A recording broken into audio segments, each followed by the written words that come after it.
E aí, pessoal, pronto para mais um mergulho? Dessa vez a gente vai se aventurar no mundo incrível das borboletas da Indonésia. É isso aí. O mundo cheio de cores, beleza, mas também com um lado obscuro, sabia? Hum.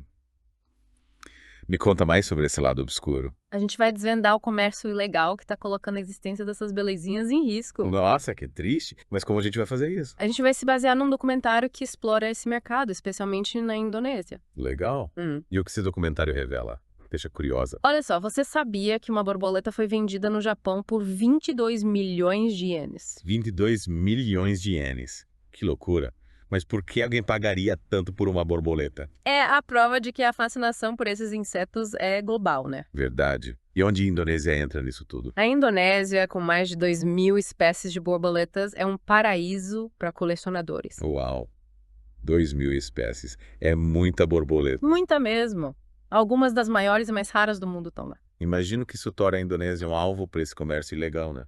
Exatamente. E o documentário foca em uma espécie, a Ornithoptera crossus, criticamente ameaçada e só encontrada em algumas ilhas da Indonésia. Que triste, uma espécie tão especial em risco por causa da ganância humana. A gente fala, qual a dimensão desse problema? Quantas borboletas são traficadas? Centenas de milhões de dólares por ano. A Indonésia, infelizmente, é um dos principais fornecedores. Nossa, que absurdo. E não tem nenhuma lei para combater isso. Tem sim. A CITES, Convenção sobre o Comércio Internacional das Espécies da Fauna e da Flora Silvestres Ameaçadas de Extinção.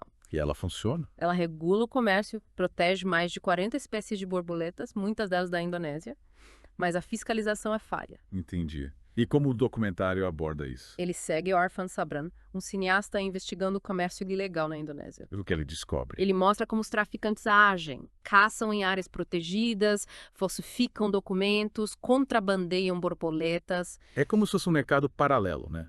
Totalmente fora da lei. E quem são as pessoas envolvidas? Ele conhece o Opek, um garoto de 15 anos que largou a escola para caçar borboletas. 15 anos. Que Ixi. triste. Uma criança explorada dessa forma é a prova de que esse problema é muito mais complexo do que parece. E o documentário mostra também o outro lado dos compradores. Ah, entendi. E quem são eles? Colecionadores como Junpei Nakamura, que viaja o mundo para completar suas coleções, e o Haruki Kaga, que tem uma coleção enorme, comprada, claro. Peraí, então tem gente que compra borboletas legalmente. Sim, e alguns, como o Kaga, acham que colecionar não prejudica as populações de borboletas. Controverso, né?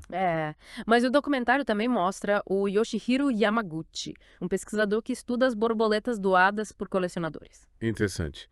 Então as coleções podem ter algum valor científico? Exato. Elas podem ser o único registro de espécies extintas, é um dilema, né? Paixão versus conservação. Total. E como o documentário explora esse dilema? Ele discute a criação de borboletas em cativeiro, como uma solução para reduzir a pressão sobre as populações selvagens. Faz sentido. Mas será que isso realmente funciona? Bom, essa é uma pergunta para a gente discutir na próxima parte do nosso mergulho. A criação em cativeiro parece uma boa ideia, mas, né, será que funciona mesmo? É essa a questão. No documentário, a gente conhece o Ali, um criador indonésio, pequeno, sabe? Ele tem muita dificuldade para conseguir as licenças e para cumprir todas as regras para criação legal. Nossa, que burocracia.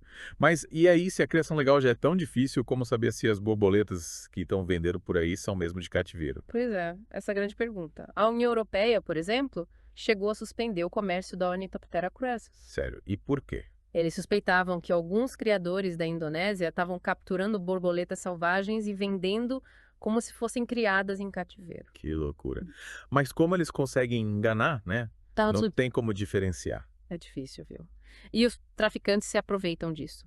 E o documentário, ele mostra como esse mercado ilegal funciona. Mostra assim. O Arfan, o cineasta, ele consegue até contatar um traficante no Facebook, que se oferece para enviar espécies protegidas para outros países. Caramba, a internet facilita tudo. Mas voltando para a criação em cativeiro, você acha que se for bem feita, com boas regras e fiscalização, ela pode ajudar na conservação? Com certeza. Se for feita de forma ética e sustentável, ela pode diminuir a pressão sobre as populações selvagens, até ajudar a reintroduzir espécies ameaçadas na natureza. Legal. Mas me parece que só a criação em cativeiro não resolve, né? O que mais a gente precisa fazer para proteger as borboletas da extinção? A perda de habitat é um problemão. O desmatamento, a urbanização, tudo isso afeta as borboletas. A gente precisa proteger as florestas, criar áreas de conservação. É verdade. A gente já falou sobre isso em outros mergulhos, né? A destruição do meio ambiente impacta todo mundo e as borboletas são só mais um exemplo, né? Exatamente. E a conscientização também é fundamental. Conscientizar as pessoas sobre a importância das borboletas. Isso. Mostrar que elas são importantes para o ecossistema, que o comércio legal é um crime. Educação ambiental é essencial, né? As pessoas precisam entender o problema para poder agir. E o que mais a gente pode fazer no dia a dia para proteger as borboletas? Evitar comprar borboletas e produtos derivados, principalmente se a origem for duvidosa. Faz sentido. E que tal plantar flores e árvores nativas nos nossos jardins? Ótima ideia. A gente cria um habitat legal para elas. E apoiar ONGs que trabalham com conservação de borboletas também vale, né? Com certeza, existem muitas ONGs fazendo um trabalho importante. Bacana. E o documentário, ele mostra alguma iniciativa específica que a gente possa apoiar. Sim! A Juni, lembra da pesquisadora que a gente falou no começo? Ela criou um aplicativo chamado Sarinda para incentivar a ciência cidadã. O aplicativo. Me conta mais sobre ele. Com Sarinda, qualquer pessoa pode registrar as borboletas que encontrar por aí, sabe? Tipo, tirar uma foto ou anotar o local, a data. Que legal. E para que servem esses dados? Eles ajudam os pesquisadores a monitorar as populações de borboletas, a entender melhor a distribuição delas, os riscos que elas enfrentam. Nossa, que iniciativa incrível. Então qualquer pessoa pode ajudar na pesquisa, né? Exatamente. É só baixar o aplicativo e começar a registrar. É uma forma simples, mas poderosa de fazer a diferença. É muito legal ver como a tecnologia pode ser usada para conectar as pessoas com a natureza, né? É verdade. E o Sarinda mostra que todo mundo pode contribuir para proteger as borboletas. Sensacional. E no final das contas, o futuro das borboletas depende da gente, né? Sem dúvida. Se a gente fizer a nossa parte, consumir de forma consciente, apoiar a conservação, a gente pode garantir que essas belezinhas continuem colorindo o nosso mundo. E para quem quiser saber mais sobre a Ornithoptera cruisus, o que o documentário mostra sobre essa espécie? Ela é um símbolo da riqueza da Indonésia, né? Mas, infelizmente, está em perigo por causa do comércio ilegal. O documentário mostra como essa captura desenfreada está levando a espécie à beira da extinção. Que triste. Talvez ainda tenha esperança, né? Tem sim os esforços de conservação, criação em cativeiro, a proteção de habitat. Tudo isso é fundamental para garantir a sobrevivência da Ornithoptera cruensis. E o que a gente pode fazer individualmente para ajudar? A gente pode se informar sobre o problema, compartilhar informações com amigos e familiares. Quanto mais gente souber da importância da conservação, melhor. E na prática? O que mais a gente pode fazer? Apoiar ONGs que trabalham com Ornithoptera cruensis. Elas fazem um trabalho importantíssimo de pesquisa, monitoramento e proteção dos habitats. Legal. E no dia a dia? Ser um consumidor consciente. Evitar comprar produtos que contribuem para o comércio ilegal de borboletas. E fazer escolhas sustentáveis, sabe? Reduzir o consumo de plástico, economizar água e energia.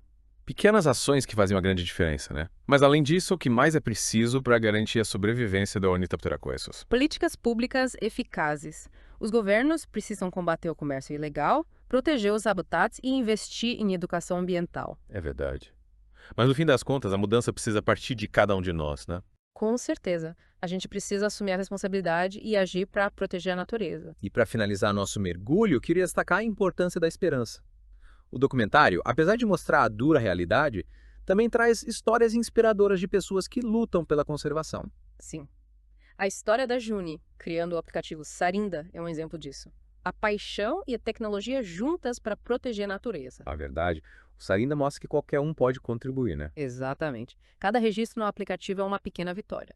E para quem quiser se aprofundar no tema, fica a dica para assistir ao documentário. É uma experiência incrível. Super recomendo. E com essa mensagem de esperança e ação, a gente encerra nosso mergulho no mundo das borboletas da Indonésia. Esperamos que vocês tenham se inspirado a fazer a parte de vocês na proteção da biodiversidade. Até a próxima. E lembrem-se, o futuro está nas nossas mãos.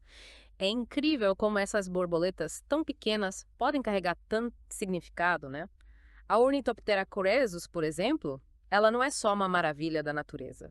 Ela é um símbolo cultural na Indonésia. Verdade? E me fez pensar, qual seria o impacto cultural se essa espécie desaparecesse? Não seria só uma perda para a biodiversidade, mas para a história, a cultura da Indonésia também. Exatamente. A cultura indonésia é rica em simbolismos, lendas, histórias, e as borboletas têm um papel importante nisso tudo. Imagina perder tudo isso. É como perder um pedaço da identidade de um povo, né? É... E aí eu volto para a pergunta que você fez antes.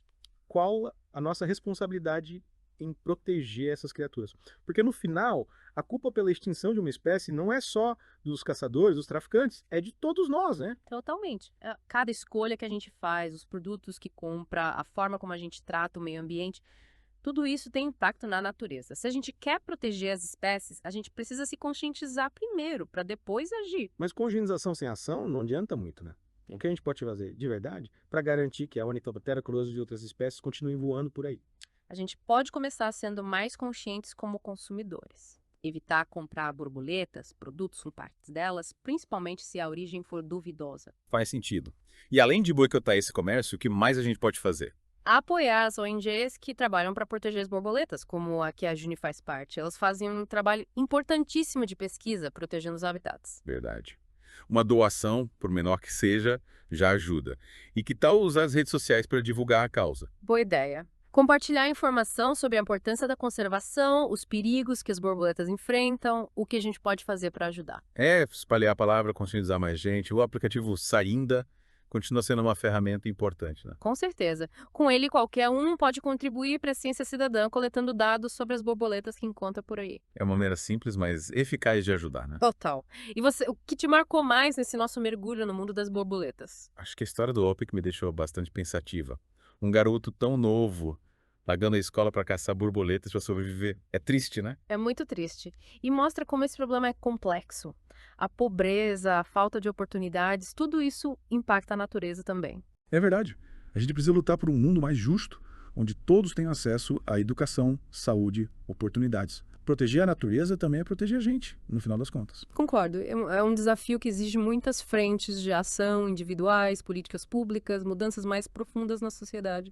O documentário que a gente viu nesse mergulho mostra que a mudança é possível, mas que depende da gente. É isso aí. Cada gesto, cada escolha, cada voz que se levanta para defender a natureza faz a diferença. E para quem quiser se aprofundar mais, a gente recomenda assistir ao documentário. É emocionante e inspirador. Super recomendo. É isso, pessoal.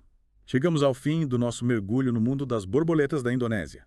Esperamos que vocês tenham gostado e se sintam inspirados a proteger a biodiversidade do nosso planeta. Até a próxima. E lembre-se, O futuro está nas nossas mãos.